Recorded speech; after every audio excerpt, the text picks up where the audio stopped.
कृषि मंत्री कंवरपाल ने आज कांग्रेस के घोषणा पत्र को लेकर कांग्रेस पर जमकर हमला किया है। मंत्री ने कहा कि कांग्रेस पूरे देश में समाज को मजहब के आधार पर बांटकर वोट लेना चाहती है, जिसका भाजपा विरोध करती है। कांग्रेस तुष्टीकरण की राजनीति करती है। मंत्री ने कहा कि कांग्रेस के घोषणा पत्र के अनुसार यदि कांग्रेस की सरकार आई तो वह सबकी प्रॉपर्टियों का सर्वे करवाएगी और जिनके पास नहीं होगा उसमें बांट देगी, जो कम्युनिस्ट सोच का नतीजा है। उन्होंने कहा कि यदि कांग्रेस जीती तो अपने घोषणा पत्र के अनुसार वह महिलाओं के मंगलसूत्र तक जब्त कर लेगी। जबकि मोदी सरकार की प्रशंसा करते हुए कंवरपाल ने कहा कि मोदी सरकार की नीतियों के कारण आज पाकिस्तान दुनिया के नक्शे से खत्म होने जा रहा है।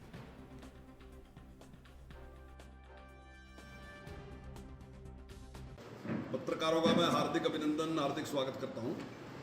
और आज की जो प्रेस कॉन्फ्रेंस है, अभी माननीय प्रधानमंत्री जी ने अपने भाषण में जो बात राजस्थान में कही, वो वही बात है जो कांग्रेस के घोषणा पत्र में। लेकिन क्योंकि माननीय प्रधानमंत्री ने जब उसको सार्वजनिक किया तो कांग्रेस को उससे बड़ी भारी दिक्कत होगी और कांग्रेस ने उसका जिस प्रकार से विरोध किया।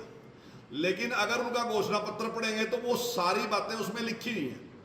कांग्रेस कहना चाहती है कि जो लोगों की संपत्ति है वो उसका सर्वे करवाएंगे और सर्वे करवा के जिनके पास जो संपत्ति है वो जिनके पास नहीं है उसमें उसको बांट देंगे। लगभग ये विचारधारा केवल निश्चित तौर से जो कम्युनिस्ट विचार था एक कभी पहले, तो वही विचार है और उस विचार को इंप्लीमेंट करके कम्युनिस्टों ने देख लिया पूरी दुनिया में कम्युनिज्म कहीं भी कामयाब नहीं है और उन्हें सारे देश का भट्ठा बैठा दिया। और आपको पता भी होगा कि जब रूस में ब्रेजनेव आया और उसके बाद जब एक बड़ा परिवर्तन आया तो हालात रूस के ये थे कि वहां खाने के लिए रोटी नहीं थी, इतनी बुरी हालत वहां की थी और सारे जो कम्युनिस्ट थे वो उस पर लगे।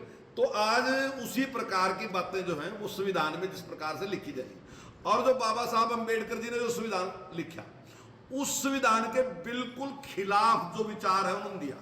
उन्होंने कहा कि जो देश के नागरिक है, सब लोग जितने भी इस देश में 140 करोड़ लोग हैं, वो 140 के 140 करोड़ जो लोग हैं इस देश के नागरिक हैं, उनके जो अधिकार हैं बिल्कुल एक जैसे अधिकार है। किसी के अधिकार ज्यादा या किसी के अधिकार कम नहीं है। लेकिन ये जरूर है कि जो आदमी पीछे रहेगा, जो आदमी गरीब है, जो आदमी असहाय है, उसकी मदद करना सरकार की जिम्मेदारी है, उससे अलग करके जो अंतिम व्यक्ति है। तो वही काम वर्तमान सरकार कर रही है। लेकिन ये सरकार क्या कर रही है? ये सरकार अल्पसंख्यकवाद की बात कर रही है, उनको कुछ अलग से देने की बात कर रही है, दूसरे से छीन के उसको देने की बात कर रही है। वो इस बात की भी बात कर रही है कि जो हमने 3 तलाक को बैन किया, उसको रोका जिस प्रकार से इस सरकार ने उसको बंद किया कि 3 तलाक नहीं दे सकते, वो कहते हैं कि अगर हमारी सरकार आएगी तो इसकी भी दोबारा छूट देंगे।